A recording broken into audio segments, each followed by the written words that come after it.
PC All Black tanpa RGB, pure performance. Sebenarnya dah ada je RGB, tapi tak ada RGB lagi smart. Motherboard mestilah yang flagship, iaitu Gigabyte X870 Aorus Elite Wi-Fi 7.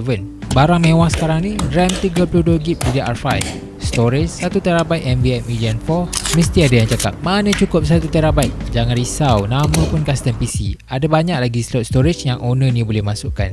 Ini dia air cooler bangsawan Noctua NH U12A Chromax yang berharga RM599 saja. Kelebihan cooler ni, sejuk dan senyap. Dia punya senyap tu memang tak ada siapa boleh lawan. Casing Corsair Frame 4000 DRS, power supply Cooler Master MWE V3 850W 80 Plus Gold, akhir sekali graphic card RTX 5070 Ti.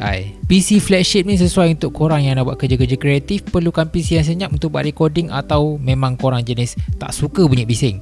So nak dapatkan boleh tekan gate code dekat bawah atau roger kita.